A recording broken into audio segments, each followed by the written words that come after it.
Good morning and good afternoon, everyone, depending upon your time zone. Welcome to our 6th virtual product exposition for 2025. VPX6 today is going to be on eTools for H-Series system selection. My name is Wayne DeCosa. I am the Applications Engineering Manager, and I am honored to co-present today with Kushal Mohan, our esteemed Residential Product Manager. Along with Kushal and myself is our behind-the-scenes moderator, Kal Buhandan, who many of you know as our outstanding product management director.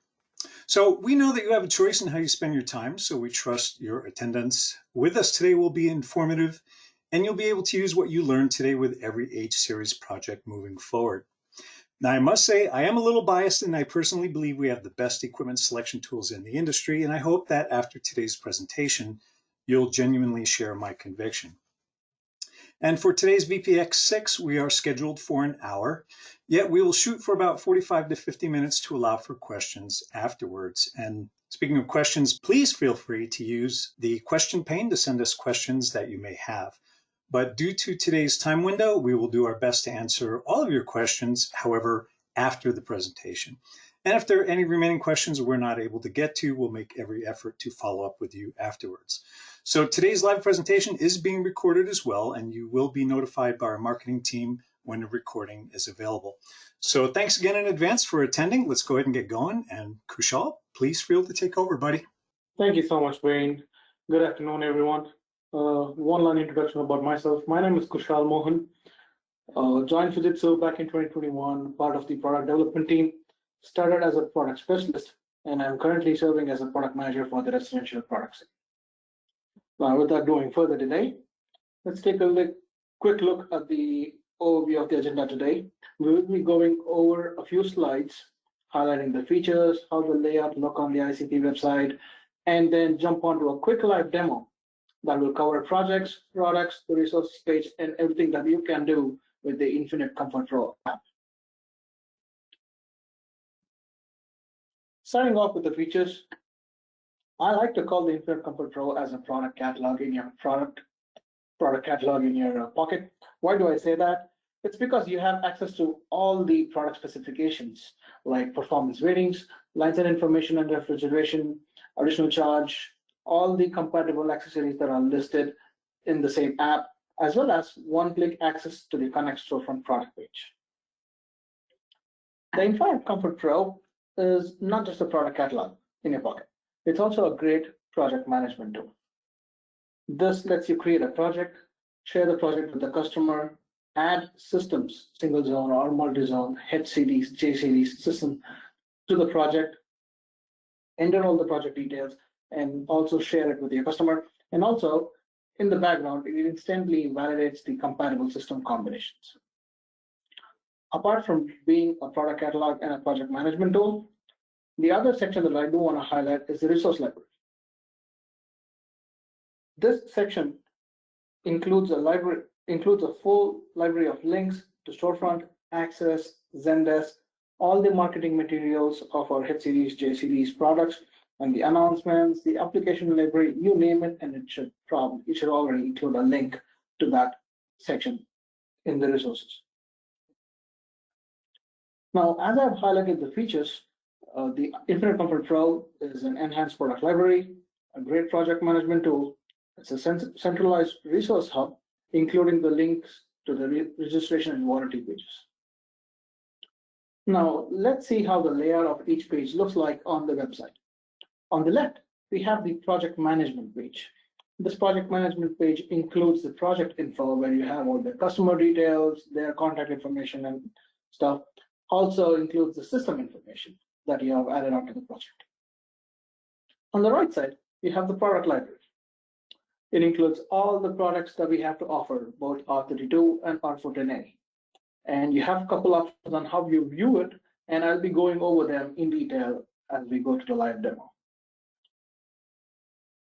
One thing that I want to quickly show is how the product specifications will look on the website and as well as the mobile app. Here you can see a small snippet on how the product looks on the product library with the images right there. It will show you what the system name is. It will show you if it's R32 with the logo here. as well as XLTH and XLTH Plus. It will tell you what series family it belongs to, as well as a short description of what the product is. And when you click on View Details, it will give you all the detailed specifications, accessory information, line set information, and everything included in that.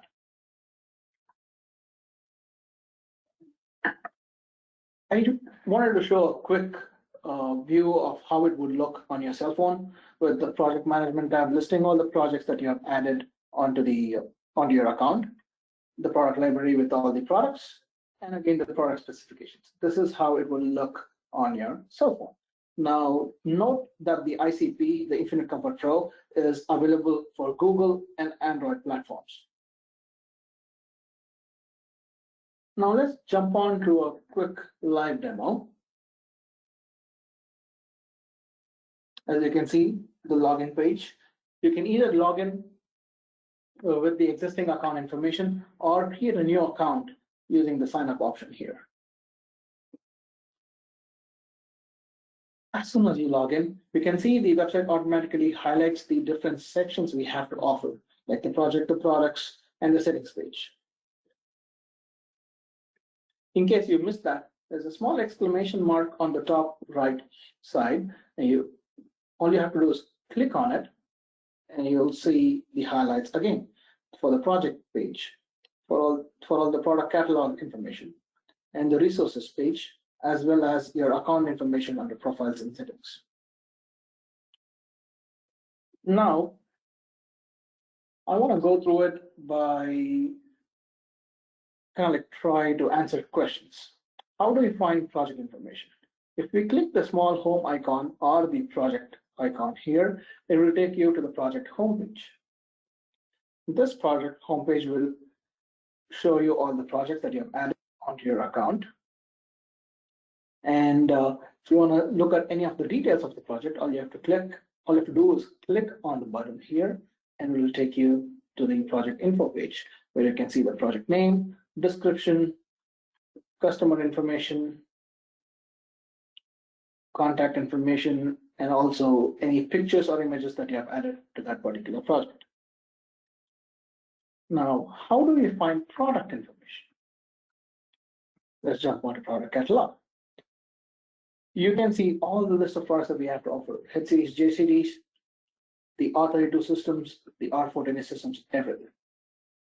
If you want to look at a product specification, all you have to do is click on View Details, and it will pop up with all the information like I showed you on the presentation. It will include the model numbers, product category that it belongs to, performance specifications, and if you keep scrolling down, you'll look at the line set and the refrigerant information, electrical dimensions. It also includes warranty information, and will tell you if the model has XLTH outdoor unit or no, does it belong to Energy Star or qualify to most efficient or cold climate. Everything is included here, followed by a list of accessories that is compatible to that particular system. And if you want to see more information about the accessory, all you got to do is click on one of the accessories that you want, and it will take you directly to the Connect product page, storefront. Now, we also have direct one-click access to the product page. If you want to look at the indoor unit for all the document for the indoor units, all you have to do is click on the link, and it will take you to the product page, where you can find all the design and technical manual, installation, operation manuals, and the submodules. Now, if you want to look for one particular product, you can either do by searching the product here in the search bar or using the filter option. Now, the filter options provide you with a lot of things that you can filter about, giving the refrigerant type, say R32, select the system size, the indoor unit style that you want to filter, the product category that it belongs to, and you can add more information in it. And once you click apply, it will provide me with the list of products based on my requirement. You can look at specifications by clicking on View Details, but that is pretty much our product catalog. You click Clear Filter, it goes back to the original form. You have two options to decide on how you want to look at this page. We have a grid setting where it looks like this, or we have a list setting. All you have to do is toggle between the buttons for you to see the way you want it. Now, jumping onto the resources page, here you can see all the links to the account information, the Digital Mobile Technician app link, Infinite Support Zendesk, the catalogs, the rebate finder, warranty lookup. Everything is listed under the resources page. All you have to do is click here on any of the links and it will take you to the respective destination. One thing that I am excited to go through on the live demo is how to create a project and add a system to your project. To create a project, all you have to do is click the green or teal plus sign here, and it will ask you to enter the project name. You can enter the project name you want and click on confirm. I have created a project priorly to just save some time here. So let's go on to the project. And in the project info, I've entered the details it is required, contact information, and as well as a couple images that I wanted to add to this project. Two systems. To add a system, all you have to do is click on New System. It'll give you a list of drop-downs. The first drop-down will let you choose between single zone, multi-zone, and J-series. And the second drop-down will let you choose the refrigerant type, R32 or R410A. You can enter the zone name you desire. Unit type, you can choose the unit type you will need, and the BTU. Now let us build a single zone system real quick. R32 on the refrigerant type is named as zone 1. Now I want a wall mount, which is wall mounted here. And once you choose wall mounted, this field will become active, throwing all the wall mount sizes option we have. 12,000, for example, in 5 systems. Now, based on my entries, it will list all the 12,000 BTU single zone wall mounted systems that are available. Say if you like the KPAS system to be added to the project, all you have to do is click add to project. Now, you see that the system is appearing under the system section. So you have added a single zone project. Now for multi-zone, validations like line set checker, system combinations, allowable combinations, they're all built in to the system and it immediately validates every time you add a system. Now let's see how the line set checker work. For example, for a multi-zone system, let's choose R32. We'll name it zone 1.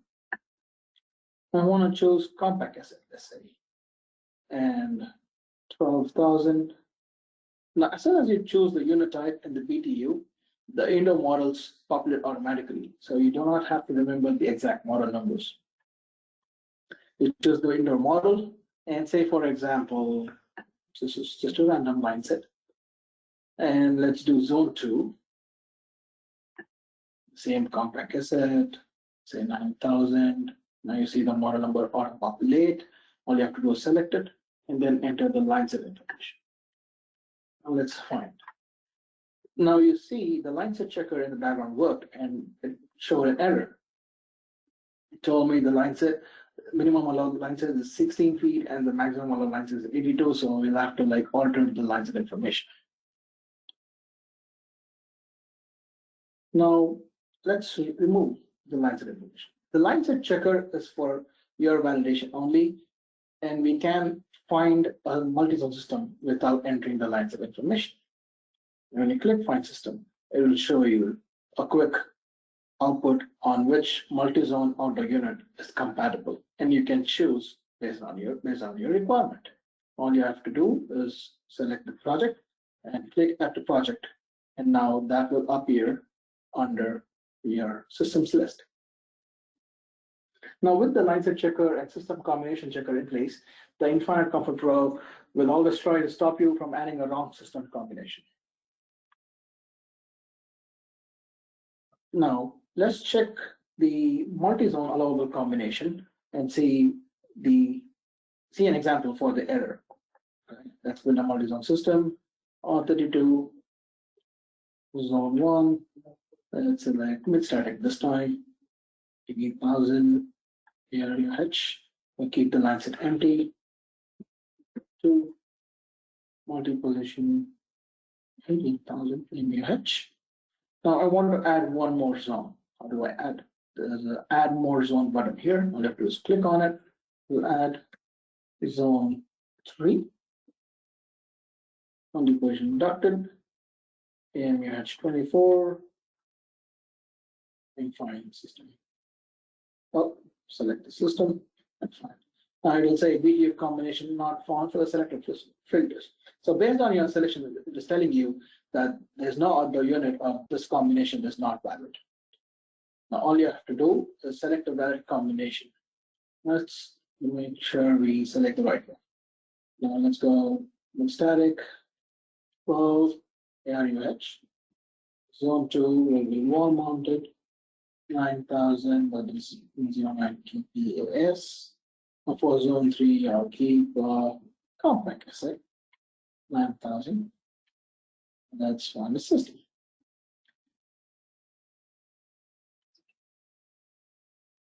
And now you see that it has listed the combinations available. And all you have to do is select the one that you want and add to the project.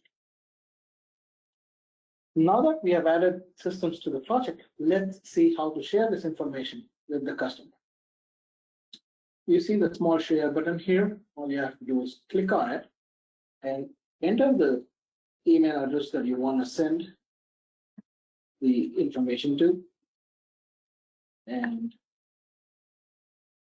click this button. It will show the email address populated under the search, under the entry field, and click share. That will send me an email with a link to the project overview. The project overview will look like this, with the project details, the images or the pictures that you added to the project information, and then it will give me all the information about the single zone system you added, the multi-zone system you added, with the link to the storefront. All you have to do is click on it, and you'll end up going to the storefront.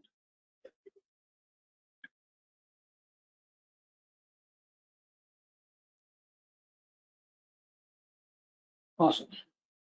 Now, I believe I've covered everything with respect to the ICP and its functions. Jumping back to the presentation. Here is the QR code for the website, the Google Play Store and the App Store. As I said before, the app can be installed on a Google platform or an Apple platform, as well as the website. And you don't have to have different accounts. It's one single account on all the platforms.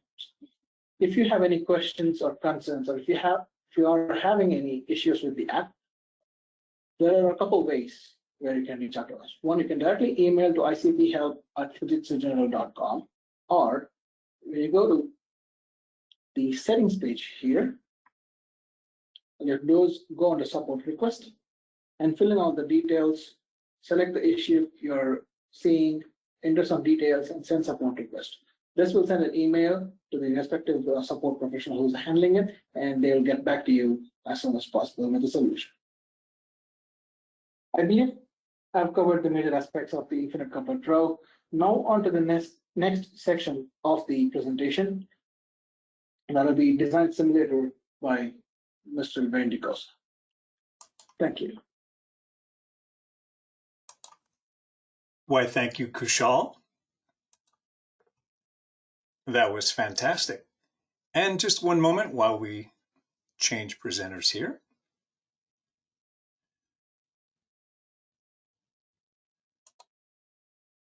Okay, looks like we're good to go. So Kushal, what ran through my mind when you're presenting is just the fantastic improvements that are made with the new platform compared to the original that we had. And I'd like to thank not only you for spearheading the ground up development of the new app, but also to our customers, because we relied upon input from our customers to make the app what it is. So I'm sure its success will only continue to build. So thank you. So moving on, as a perfect complement to Infinite Comfort Pro is Design Simulator. So What is the agenda? What are we going to be talking about today? Well, we'll talk about what Design Simulator is, because if you're new to the product line, I can only imagine what you may think. So there's a lot that could fill in those blanks. So we'll get into project creation. We will show a single zone and multi-zone, kind of a parallel to what you did, Kushal. We will get into the selection methods such as automatic and manual. And we will see how our required capacities affect the delivered capacities, to include the effects that refrigerant piping have not only on the delivered capacities, but upon the additional refrigerant charge. We'll get into a little bit on the wiring and then show the types of reports that are generated. So we have a lot to cover here. And I like to think of it as this presentation is going to be a medley of FYI. So for those of you that are familiar with Design Simulator, you might pick up a couple of tricks here, as well as a how-to. So we've got some good things to cover here today. So what is Design Simulator? Well, Design Simulator is the official Fujitsu General Factory selection software. It is proprietary to Fujitsu. It is designed, developed, and maintained by our engineers in Kawasaki, Japan. It is not meant for any other, it is not a generic program. It is specifically for AIRSTAGE systems only. Now, it covers the entire AIRSTAGE portfolio to include VRF, from the largest of the large to the smallest of the small projects. But today, again, we're going to be focusing on what you see on the screen now, the single zone and multi-zone. Probably more of an emphasis on single zone, because everything that we talk about relative to the software is applicable to multi-zone as well.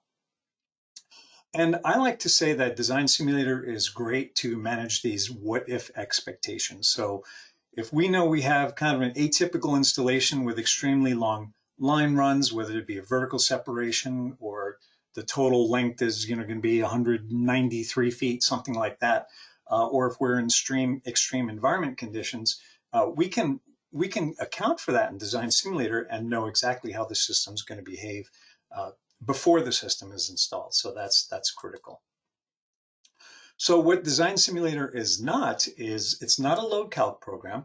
Although if you do perform load calculations, that is critical. And the outputs from a load calc can be input into Design Simulator and effectively allow for a manual S selection, you might say, in that we can have the software select the equipment for us if we wish. It is not used for energy analysis. In other words, we don't compare systems to unitary, to fossil fuel, things like that. It's merely a selection system for the AIRSTAGE line. And it is not an app. So as a stark contrast to Infinite Comfort Pro, Design Simulator is software that is downloaded and resides on your PC locally. So the only time you need an internet connection is when you go to update the software. So you may be wondering, well, what does that have to do with the image on the right? Well, a practical application of Design Simulator is on the piping, for example. It's a huge assistance for installers to help streamline their work, because with multi-zone, it can get a little tricky making sure you get the correct unit to the correct port on the outdoor unit. So Design Simulator will assign that for you based upon the capacity of the unit. But these are some of the things that we're going to be looking at here very shortly. So who uses Design Simulator? Well, if I were to summarize it quite simply, it's anyone involved in system selection. If you're an inside-outside sales to an engineer, anything and everyone in between. If you're involved in equipment selection, system selection, then Design Simulator is for you. Now, we've got some great, very simple to use tools that we've had for a long time now. And I'm sure those of you that are familiar with multi-zone systems can relate to what you're seeing on the screen with these color-coded capacity charts.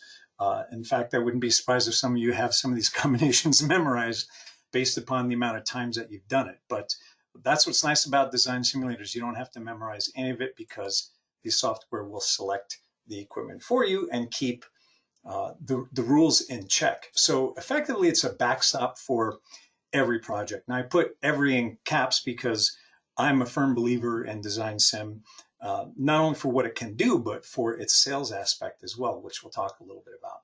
And it enforces all the rules in a D&T. Now, if you're familiar with our D&T manuals, even for H series, they can be a couple hundred pages plus. So that's a lot of information to try and keep in the back of your head when you're putting a system together, such as combination ratio. Is the combination ratio too small or too high? And based upon capacities. But what about piping losses? So the little inset that you see here is from a design and tech manual. So, and these are things that are probably commonly overlooked, that if the outdoor unit is higher than the outdoor unit, we could have a change, a derate in capacity just based upon what that vertical separation is. So not only the length, but again, the vertical separation. So these are the kinds of things that Design Simulator will factor. And as an example, here's a simple page from a D&T manual. So what you're looking at here is on the far right column. This is the overall length of the line. So if this is a 9 kBTU unit, and this is not specific to the unit type, but just 9,000 in general. If you run the line set out to its max at 82 feet with a vertical separation in this center column here of about 49 feet, the coefficient for that is 0.928, so basically about a 7% loss of capacity due to those line lengths. So instead of a nominal 9,000, you're looking at a delivered of about 8,350. So is that going to be a deal breaker? Probably not, but nonetheless, it is something to be aware of, especially with larger units with longer runs. So that's for the indoor unit, but what about the outdoor unit? So what are we looking at here? The green box is the standard rating conditions. So if you look at a 3-ton multi-zone XLTH, we see that it's basically about 36 or 39,000 through most of the outdoor conditions, but that's at 80 degrees entering at 67 wet bulb, which is about 50% relative humidity. My question to you is, who designs to 80 degrees? Do your customers run their systems at 80 degrees on their remote control? Probably not. They usually, I would say it's probably going to be more like 75 or even lower, right? So depending upon your actual design conditions, that's going to affect the capacity of not only the indoor unit, but the outdoor unit. So in this example at 7563, we're looking at about 36,430 if you have about a mild outdoor design temp of say 87 degrees if you're more in a colder climate or more of a mild climate. But if you're in more extreme climate, desert areas, Las Vegas, Phoenix, so on and so forth, 115 or even higher, we see now that that outdoor unit capacity is decreased. Now that's not due to altitude, that's due strictly to the fact that with warmer outdoor temps, the outdoor unit is not going to be able to reject this heat as readily. Likewise, with a lower entering air temp, you have less heat available to absorb. So when you put those two together, again, it's combined, something that you need to be aware of. And again, because we want to make sure that we meet the load at our design conditions. Again, manage those what if expectations. So, ready for a live demo? I know you paid for your whole seat, but you're only going to need the edge here because this is that good. So what I had done is I will start with a single zone system, and just for the sake of time, I preloaded a system here for us. And it doesn't matter if you are modifying an existing unit or creating a new unit from scratch, the screen is going to look exactly the same as you see it here. And I will preface this by saying that the fields that you see in white are for the user entry. Some of these are just for reference information such as the unit name, things like that, comments, but others are going to have a direct effect upon the system. For example, which refrigerant are you going to be using, and whether or not you're using a manual or automatic selection, as you see here kind of in the upper left.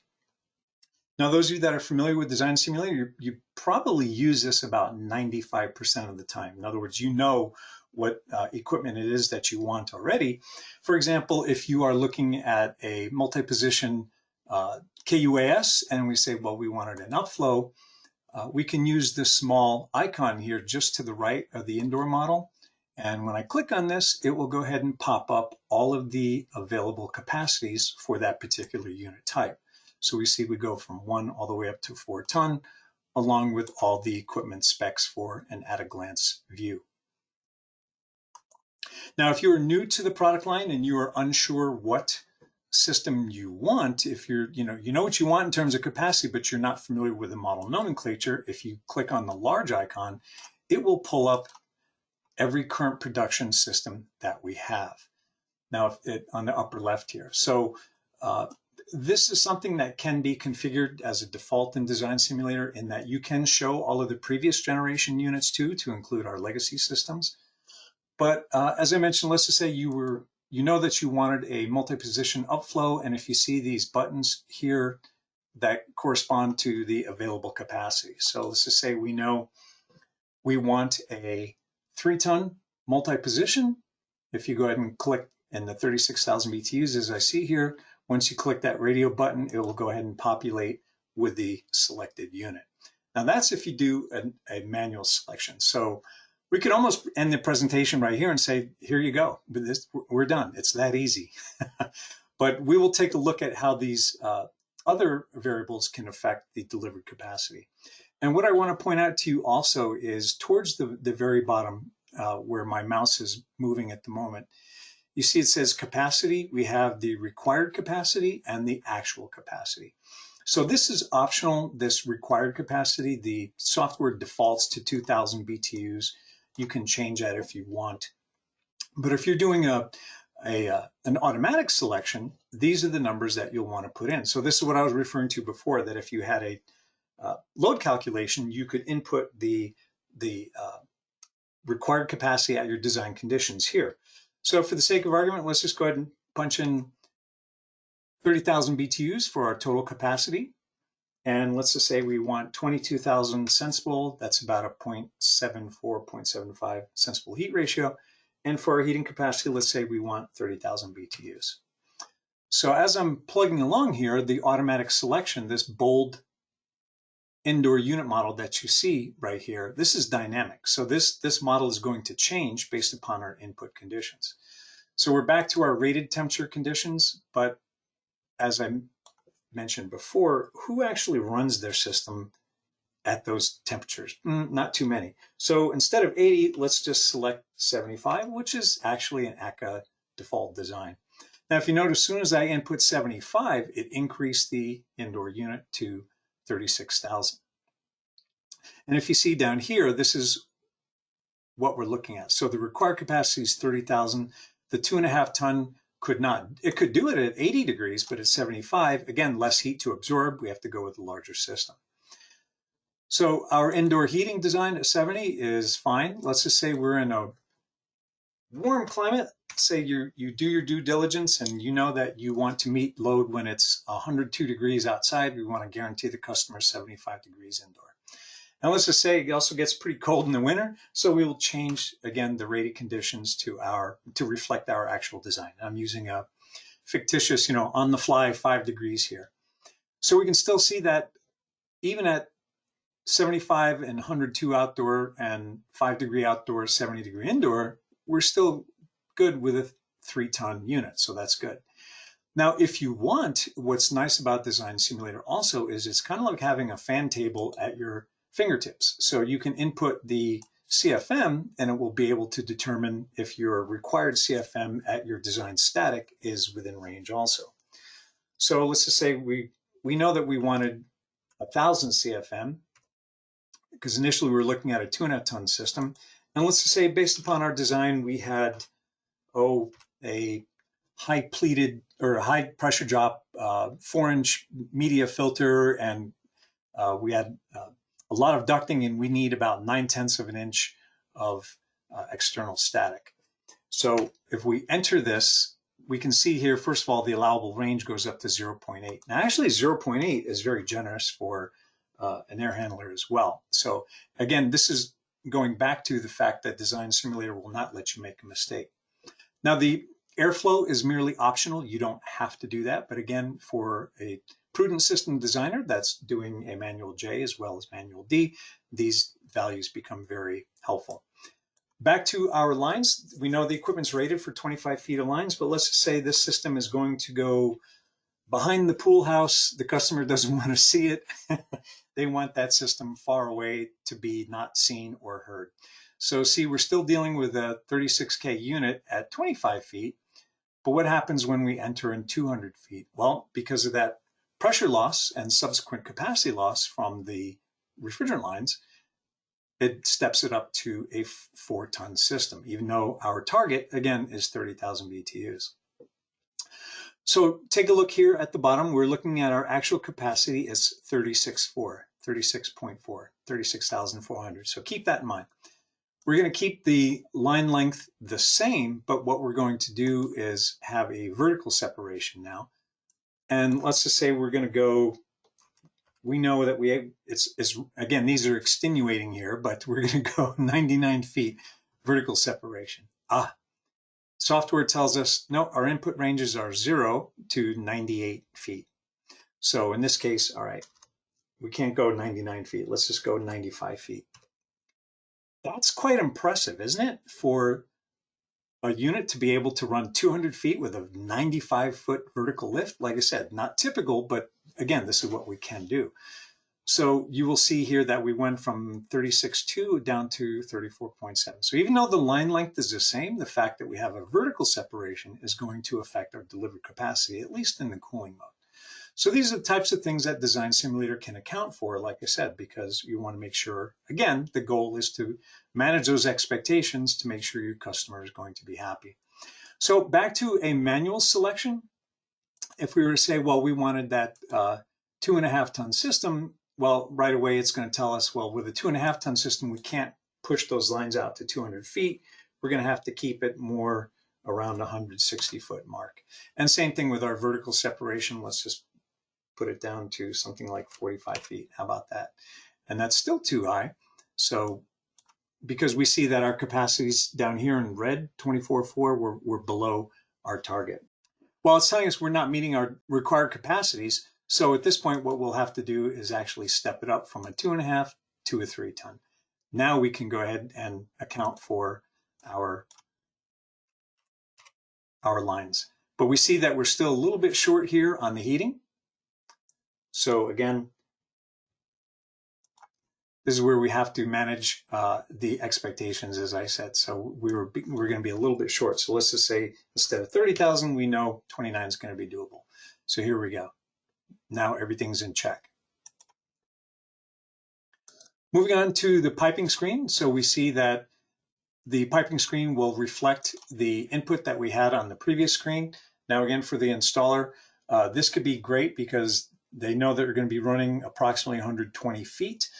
They know the line size, 3/8, 5/8. And with a printout, what can be done is the installer can take this report, mark it up, and give it back so we have a permanent record of what's installed to include the total refrigerant charge.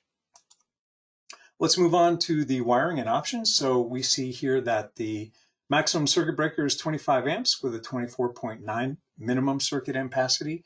It's a little bit tough to read here in the upper left corner, and it's showing a suggested wire gauge of 12. We see here the indoor unit, the remote control, and again, the suggested wire gauge between the outdoor and indoor to include the connection points. Now, if you look here and you say, well, wait a minute, it defaults to a Z5, but that's not really what I wanted. I wanted a Kagami. So we can go to our options and we can select any one of the available remote controls specific to that system. So we can pick out the Kagami here. And then we also see the allowed options. So these will be all of the Fujitsu options. So in other words, you won't see Cielo Breeze. You will see it in the Infinite Comfort Pro, but again, this is specific and proprietary to Fujitsu, so you will only see the Fujitsu options here. Well, let's just say we want to use the internal and external output PCB. We have some additional input. Say if you want to connect it to a window sensor so the system doesn't run if the window's open. Likewise, if we want to tie in a relay to activate an ERV, for example, anytime the unit's on. So it calls out what the part numbers are. And let's just say because we're in a cold climate, even though we saw that we met the design conditions for our heating, in the unlikely event something ever happened to the unit, we had to rely upon a backup or a supplemental source or an emergency heat. We know that we could do that. So it pulls up the available kW per model number. So again, very helpful. You don't have to memorize the accessories. Now we get into the report. What it shows here is a bill of materials based upon everything that we had in our outdoor unit screen. Now, I've also got an additional 9,000 VT unit that was there, but one of the things I like to highlight here is the refrigerant piping. So this is great that it will tally up the total amount of estimated piping based upon your input by line diameter, which is going to greatly help the contractor to make sure they price their job accurately.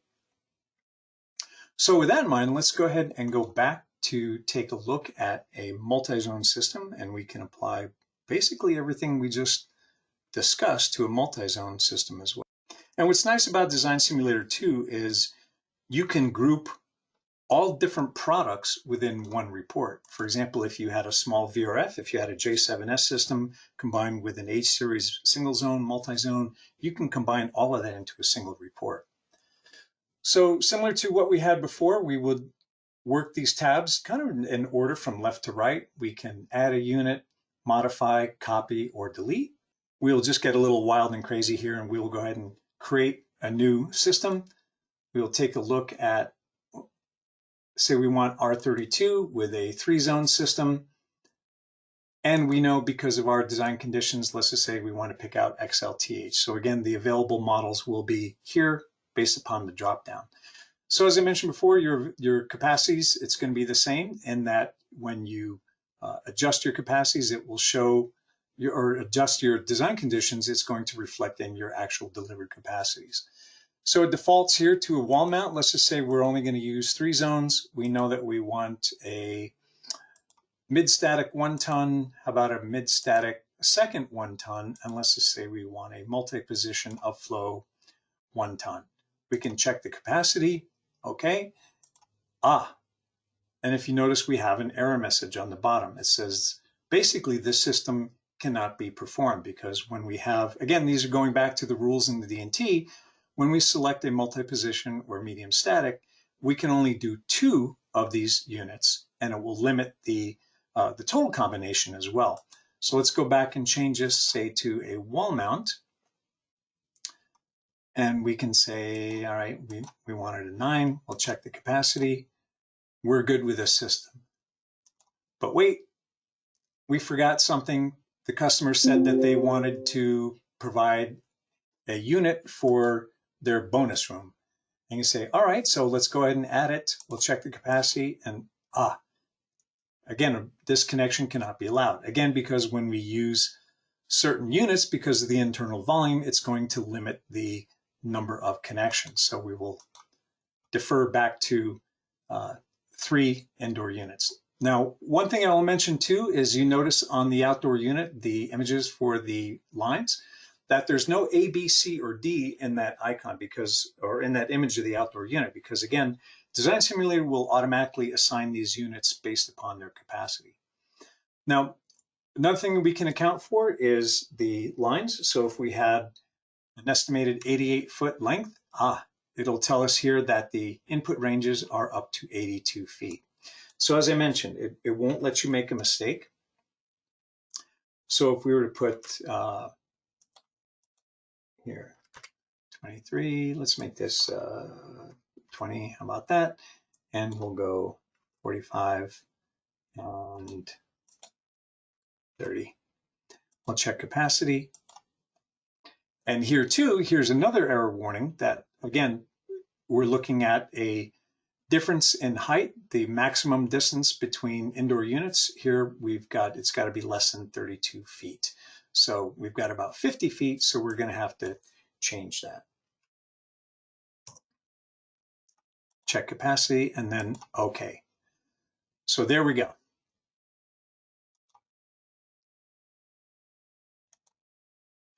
Now back to the reports. As I mentioned, we can generate a complete bill of materials for a project. And in this example, we're looking at, again, the refrigerant piping. But it's nice to kind of have an equipment schedule, you might say, just to make sure that everything matches to what your requirements are. And when you generate the report, you can select whether you want it to be just a single, multi, or VRF system. As I mentioned, you can group all different units into one report. And you can export it as a PDF, if you will. And then this is an example of what a cover page will look like.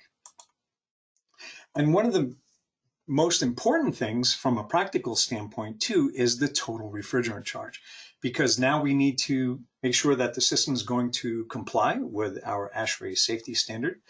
So Design Simulator will tally up the total amount of refrigerant if required based upon the total line set length. In this case, 3-ton unit, we're looking at a factory charge of 4.41 pounds plus approximately 1.5 pounds. So we round up and say the total charge is going to be about 5.9 pounds. So what does that mean? Well, how does that, okay, so we know that has to be added refrigerant in the field, but going back to the fact that we want to make sure, since it's A2L refrigerant, that we are compliant with the safety standard, we have this great little quick reference guide for both standards 15.2 for residential and 15 for commercial in our applications library.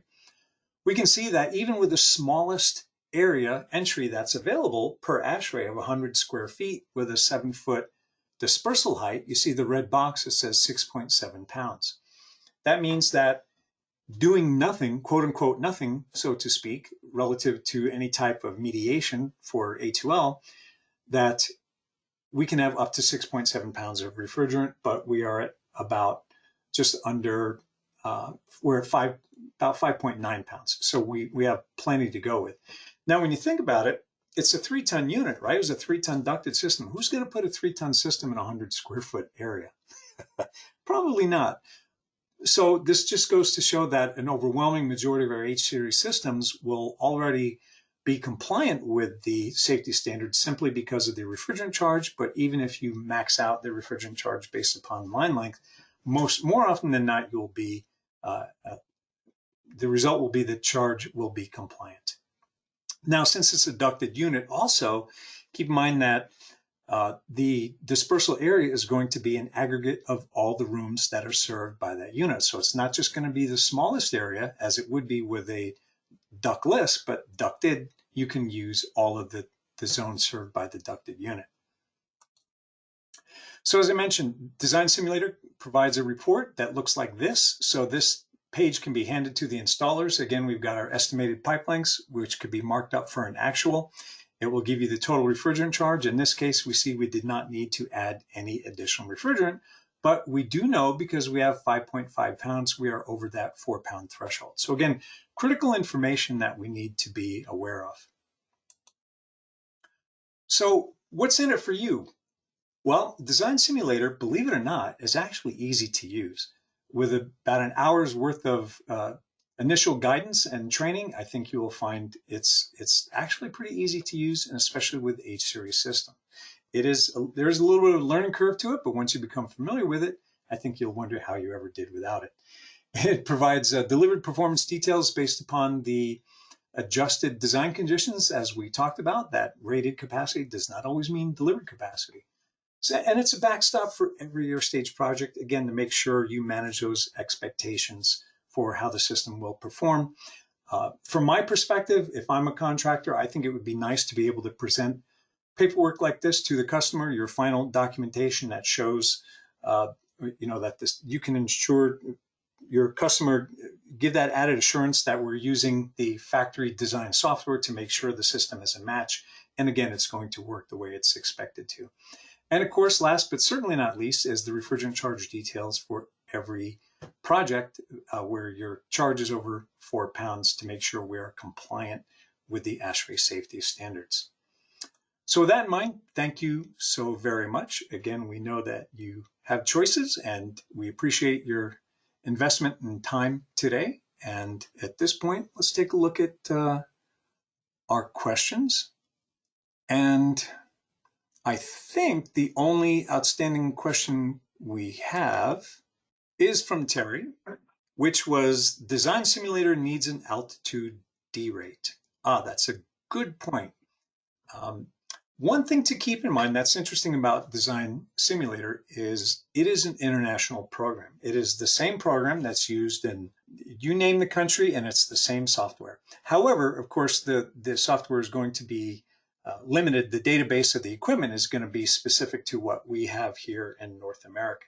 But as opposed to having a D rate in Design Sim, we do have an application bulletin. Granted, it was for our R410A systems. We don't have anything just yet for R32, but that is in our bulletin development queue. Hi, Wayne. I have a question. for me. So what are some of the main upgrades from the previous app? I don't want to say that the whole app has been redesigned to add new features like line set checker, multi-zone combination validation, and also links to the accessory pages, links to all the product pages to the storefront, and also the contact to support built in within the app and the website. And we have added links to the 3C calculator, the new website access, everything that's new, and we are trying to add more links to it. We are we are making sure that all the updated links and all the latest accessory materials, all the latest marketing materials will be linked through the resource tab.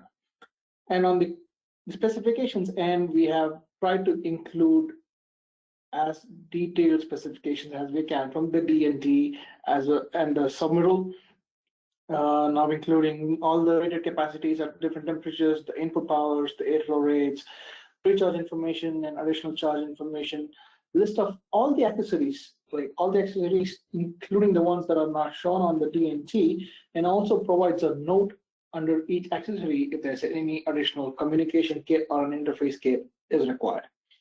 Along with that, we have added the AHRI information, Energy Star information, supply and return flange details for our ducted products, and more. And we also have more updates coming soon to the Infinite Comfort Pro, and we will be sharing them as soon as it's available. Well, that's great. Thank you, Kushal. And what's nice about this version is, as Kushal mentioned, is we manage this entirely on our own. We can manage it at a moment's notice. So then these features working with the app development team. So Kushal, again, you've done a great job. Really, I'm very impressed. So thank you. A couple more questions just came in. It says, is Design Simulator available for a tablet? No, unfortunately, it is for PC only. And as I mentioned, it is software. It runs as an executable. You basically have to download the software to your hard drive directly. So we don't have it available for a tablet. Jay, good to talk to you again, Jay. It says needs to be in Design Sim so the performance reflects the altitude of the project. So I can understand certainly in the area that you are in. Good news, I work directly with the software engineers for Design Simulator. I can inquire about that because it certainly is not the first time this has come up. So great point, duly noted. So thank you, Jay. And Sylvain mentioned a refrigerant detector. Are they available in the accessories? Well, yes and no. They are available for J7S.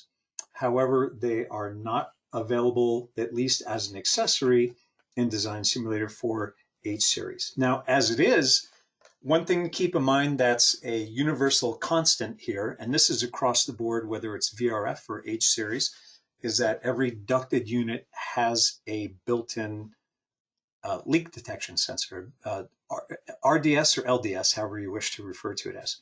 So as of right now, the restriction for the ducted units that have a leak detector is to initiate what I call the first level of mitigation, which is circulation. And what we mean by that is upon the event of a leak, the blower, of course, the system will turn off and the blower will override onto high speed just for the sake of circulating the air in the space. Relative to leak detection sensors for H series, that is something that is still being finalized. So we will have more information on that probably later in the year.